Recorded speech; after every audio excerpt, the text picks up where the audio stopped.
It's the last week in February, and I am going to show you how to plant a food plot without a plow, a tractor, an ATV. If you've got a hard to reach food plot you can't get implements to, or just don't have any of those products or equipment to be able to plant with, I'm going to show you how to do it. We're going to do it by frost seeding. You'll need a bag of clover and you'll need a seed spreader. This is one of my favorite ways to plant, and it pretty much provides food all along. If you don't want to plant over it in the fall, you can leave it and they'll hit it till about mid-October. Usually dies out after the first frost. Build your soil in your food plots as well, but my favorite thing about it is it keeps the weeds at bay. So you might be asking, what is frost seeding? What is frost seeding for food plots, and how is it going to help me? Well, here it is. Frost seeding is adding the seed on top of the soil this time of year, mid-February and March, where you're still getting freezing of a night and thawing during the day. And what happens is the soil's going to contract and expand, and create gaps essentially. And it's putting those seeds in the seed bed for you, where you don't have to really disturb the soil at all. I like to do it on a snow. If we have a snow during that last week of February, which we have right now, as you can see, and that really helps me see where I've walked as I'm spreading, how far my seed spreader is throwing. These are little seeds, hard to see. Frost seeding clover is really difficult to mess up. If you plant it during the right time period, that's the most important part. You can't really overseed or underseed, in my opinion. It's all on what you want and are trying to accomplish, all on your goals. So I usually plant exactly what's recommended for it. I got a half-acre plot here. I'm going to plant half-acre. I know some people who will only plant a quarter for it, and then I know people who actually recommend doing double because maybe not all the seed makes it to the soil bed. I would probably double if I was planting in like a pasture field or somewhere where there was a lot of grasses. This behind me, you can't really tell because of the snow laying down right now, but it's a food plot that just got mowed over all fall, and it's kind of bare dirt all the way through here. I mean, they tore it up. So this clover seed is going to make good contact. I don't feel I need to overseed here to make sure that we're getting the correct amount. But there is a method to the madness here. Whenever you're seeding, one reason I like to do it in the snow, I can see where I'm going to walk. I can see where that seed is falling. And this seed, we'll take a look at it. It's blue, so it should appear up pretty good on here. But even if I can't see the seed on top of the snow, I'll still be able to see my footprints. And that's important because I'm not just going to walk circles around here seeding and hoping I get it all. I'm going to go long ways.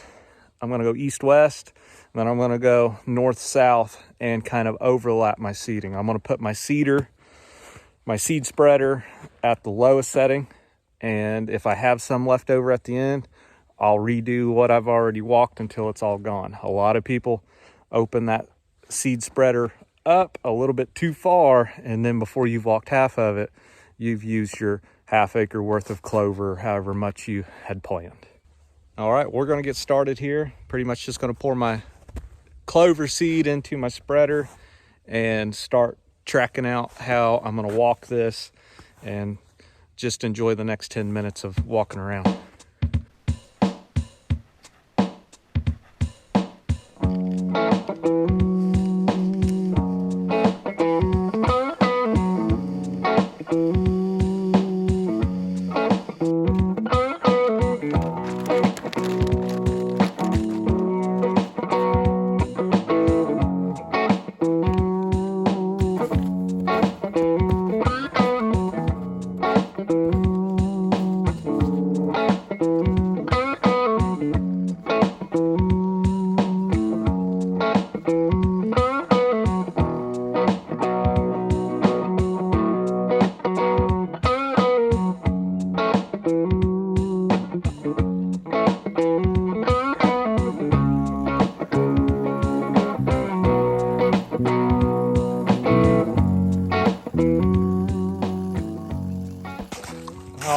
I did a pass up and a pass back, and I want to show you why I like doing this in the snow.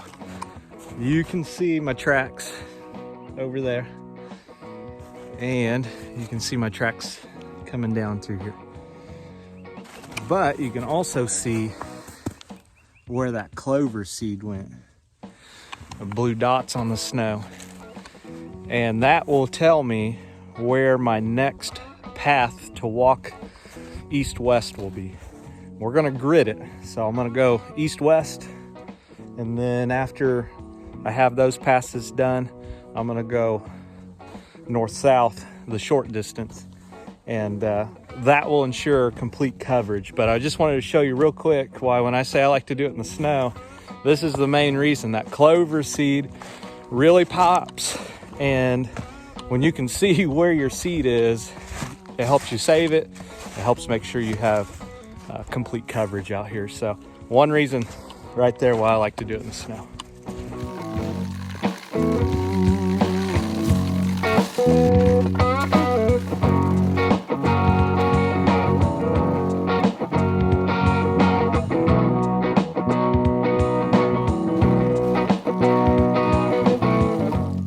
All right, it seems like we got the seed spreader set pretty good, because I've done my east to west, my long ways, and I've got about half of a bag left in my seed spreader. So that's a good sign. So now we're just gonna go the short way. We went the long way.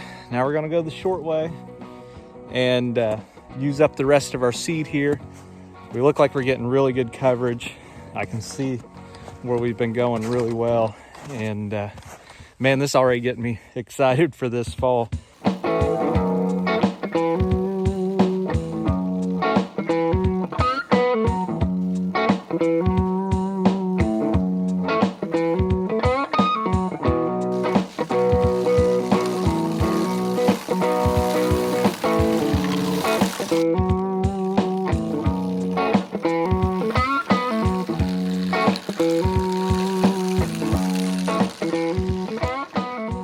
That is how easy it is to plant a clover food plot here in Missouri. Late winter, no power equipment brought out other than the four-wheeler I used to get up here because I'm a little lazy and didn't want to walk. But that's it, really simple. This is gonna pay off in the fall, all summer, and it took 20 minutes of work maybe. Well, this is also a really good time to put in a mineral site. Unfortunately, the county that I'm in, Pulaski County, it has a mineral restriction for the CWD, so I can't put any out. But if your county allows it, or you have that access to be able to do it, right now is the time to put that out as well when you're frost seeding your food plots. And in the comment section below, if you've done this before or have any other tips or advice for other viewers, please share it and leave it. I'd love to hear from you. Please subscribe if you like this content.